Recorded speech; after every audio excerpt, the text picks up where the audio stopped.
Hello everyone, how are you all? Today I am going to explain you chapter 1, resources. This chapter consists what are resources, value of resources, different types of resources and conservation of resources. So let us see them one by one. First one is what are resources. In our daily life we are using so many things like land, air, water, electricity, car, etc. So all they have what? Utility. So utility or usability makes an object or a substance a resource. So anything available in our environment and which can be used to satisfy our need and have some value can be termed as resources. In order to be called resource, a thing has to fulfill two conditions. Now what are the two conditions? First one is it must have a use and it must have value. So use and value makes a thing a resource. Now a resource should be technologically accessible, economically feasible and culturally acceptable. Now what is technologically accessible? It means the technology needed to use a resource so that we can extract it and make proper use of it. Second one is economically feasible. Means we must have enough money to extract it and make proper use of it. Next one is culturally acceptable. It means it must be acceptable, it must be accepted by the people. It must not hurt their sentiments, their culture, their surroundings, etc. So what is a resource? Anything which is used to satisfy our need is a resource. Now next one is value of resources. Anything that satisfy our need is useful for us and everything which is useful for us is valuable for us. Am I right? Anything which satisfy our need is useful for us and if it is useful for us means it is valuable for us. So value means what? Worth of an object or a substance. Now value can be differ from person to person or time to time. For example, person to person, educated people. For educated people, books are important. But for uneducated people, books are useless. Same thing time to time. When you were in class 6 books are important for you. Now you are in class 8. So class 8 books are important for you rather than class 6 books. So value of a thing, of a resource can be differ from time to time or from person to person. Every resource has some value. One resource may have economic value while other may have aesthetic value, or it could have both aesthetic as well as economic. Now which type of values? Economic and aesthetic value. Now what is economic value and what is aesthetic value? Economic means money. So economic value means a resource which can be bought or sold in the market is said to have economic value. Aesthetic value means which adds beauty in the surrounding. Okay, so for example, economic value like food, grains, minerals, textbooks, all they have what? Economic value. Aesthetic value like flowers, trees, plants, waterfall, all they add beauty in the surroundings, so they have what? Aesthetic value. And I told you it could have both the values, economic as well as aesthetic. Like flower. Flower has an aesthetic value at home when we put in a vase, right? But when a florist sells them, they acquire what? Economic value. One more thing, waterfall. Waterfall has an aesthetic value. But when it is used to generate hydropower, it gains an economic value. So, resource may have economic value or may have aesthetic value, or it could have both economic as well as aesthetic value. Now next one is types of resources. Now resources are broadly classified under three categories. First one is natural resource, human made resource and human resource. So let us see them one by one.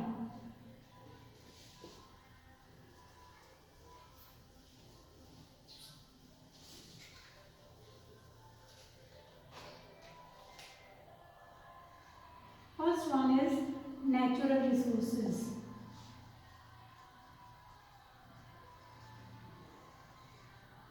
Natural resources are resources which are obtained from nature. Resources which are obtained from nature are called natural resources. These resources can be utilized directly, or we can do some changes in that. For example, land, air, water, sunlight, animals, minerals, all are the examples of natural resources. So what are natural resources? Resources which are obtained from nature. Now, natural resources further classified into 4 categories on the basis of their development, on the basis of their origin, on the basis of their renewability and on the basis of their distribution. So, first one on the basis of their development.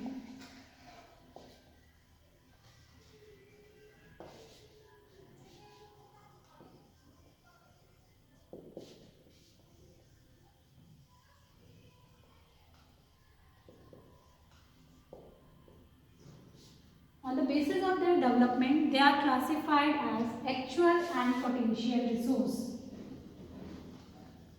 Actual and potential. Now, what is actual resources? Resources, natural resources whose location, quantity and utility are known. Whose location,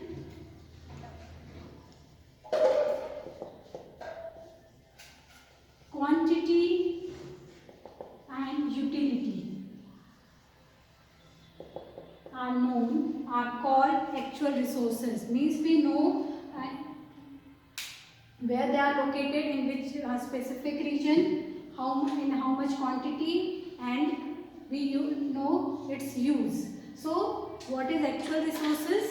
Natural resources whose location, quantity and utility are known are called actual resources. For example, coal resources of Damodar Valley in West Bengal, the fertile soil of northern plains of India, mineral oil reserves of Middle East countries are the examples of actual resources. Next one is the potential resources.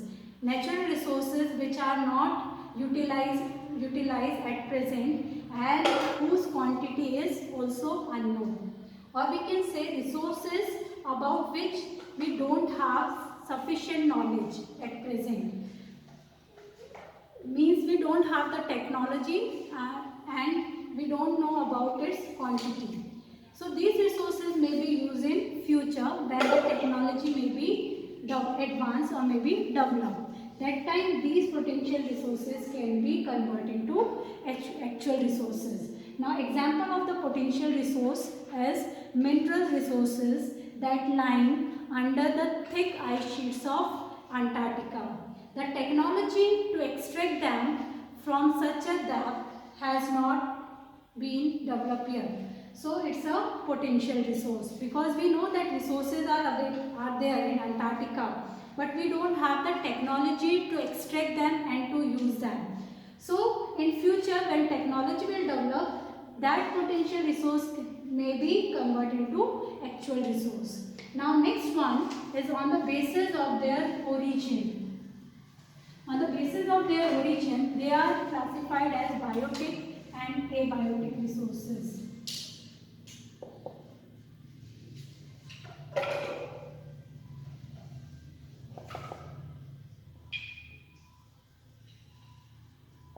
Now first is biotic resources.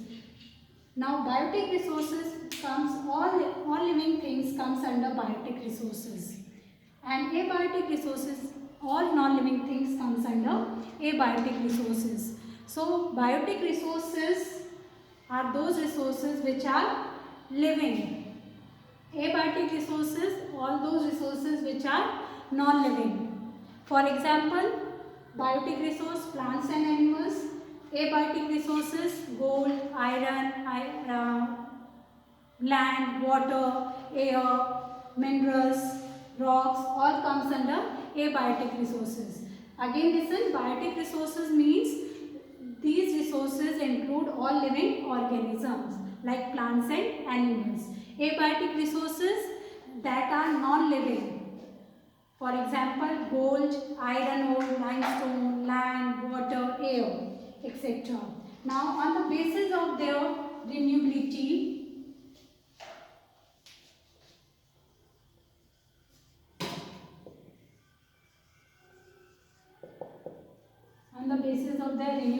they are classified as renewable and non-renewable resources. Now, renewability means what? Renewability refers to whether a substance can be replenished or renewed or not. Okay? Renewability means whether a substance can be renewed or not. So, on the basis of their renewability, they are classified as renewable and non-renewable resources. Now, first one is the renewable resources. Resources which can be used again and again or can be reproduced, replenished or reused. For example, air, water, sunlight, all are the examples of renewable resources which can be used again and again or which can be easily replenished or renewed. Next one is non-renewable resources. Resources which are limited in nature and their rate of formation is very extremely slow. Okay, means they take thousands or millions of years to be renewed. For example, all the fossil fuels comes under non-renewable resources like coal, petroleum, natural gas, oil, all comes under non-renewable resources. Even soil is a non-renewable resource because it takes thousands of years to be renewed. So on the basis of their renewability, they are classified as renewable and non-renewable resources. And the last one is on the basis of their distribution.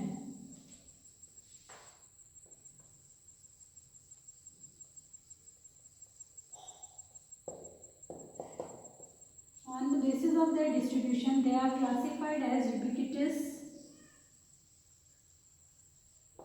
and localized. Now, first one is ubiquitous resources. Resources which are found everywhere are known as ubiquitous resources. For example, air, water, sunlight are the examples of ubiquitous resources. Next one is localized resources. Resources which are found in a specific region. For example, minerals and metals which are found only in a specific region. Minerals like iron ore found in Bihar and Odisha and oil is found in West Asia are the examples of localized resources. So, natural resources are further classified under 4 categories on the basis of their development, on the basis of their origin, on the basis of their renewability and on the basis of their development. Now next one is human-made resources. Now next one is human-made resources. Resources which are created by human by changing its original form are known as human-made resources. Now natural substance become resource only when human converts its original form with the help of their knowledge and skill. So human-made resources are resources which are created by human by changing its original form. For example, iron ore. In its original form, it's not a resource till human learn to extract iron from it and use it in industries. So, human-made resource means what? Resources which are created by human by changing its original form. For examples, bridge, dams, factories, pen, pencil, table, chair, buildings, all comes under human-made resources. Now, next one is human resource.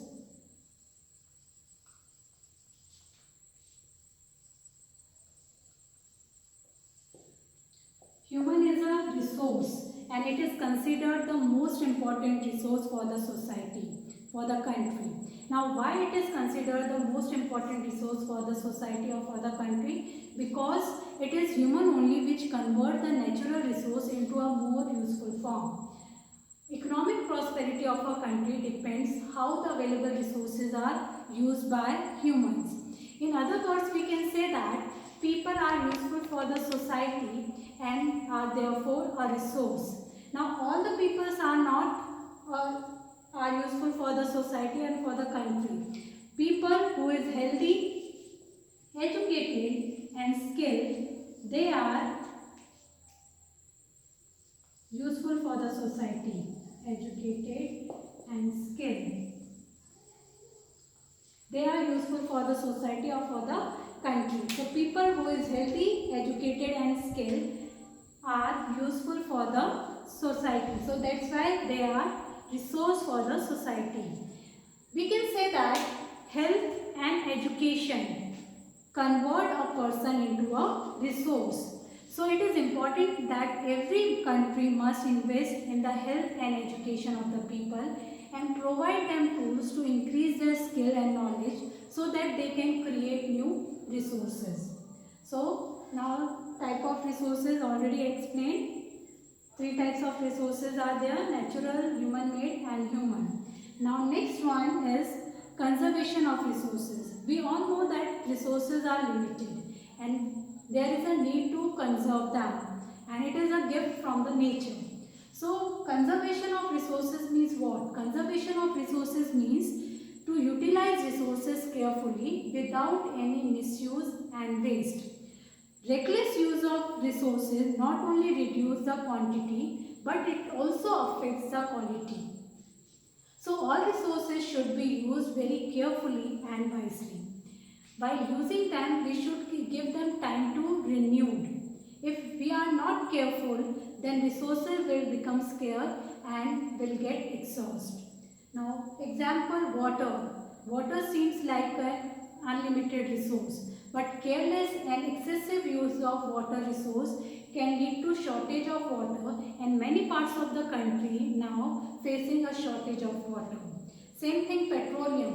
Petroleum is also an important resource for transport, means of transport and for industries. Now due to industrialization, its consumption has increased many folds and it is likely to be exhaust soon if not controlled. So to avoid the situation, we need to conserve resources.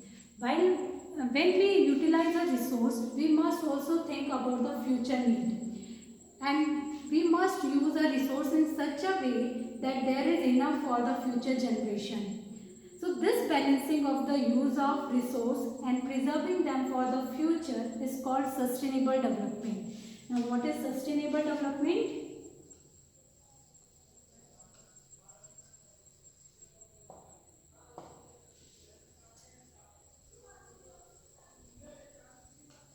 Sustainable means to be continued for a long time. And the sustainable development means careful utilization of resources so that we can use them at present and while saving it for the future generation can be termed as sustainable development. Now our survival is completely depend on resources that we derive from the nature. So we must have to take some steps to conserve these resources and use them in such a way that we do not harm the environment. There are many ways in which we can do this. We can try to reduce our consumption and we can reuse resources. For example, water. Water, we can reduce the consumption of water by taking small steps such as turning off tap while brushing our teeth, or we can also reuse waste water from the kitchen for watering the plants or recycle it for reuse.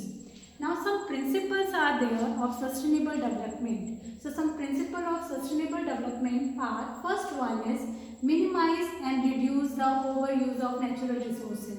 We all know that it is limited, so minimize and reduce the use of natural resources. Second one, respect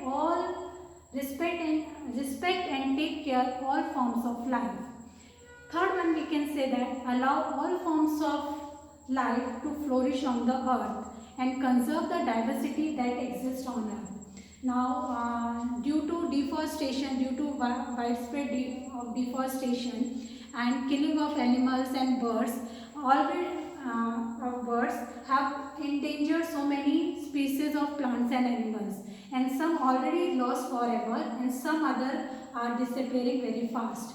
So what we have to do, we have to allow them to flourish and we have to conserve that diversities and minimize the damage to the natural environmental system. So these are the some steps we can take to conserve the natural resources. Thank you all of you.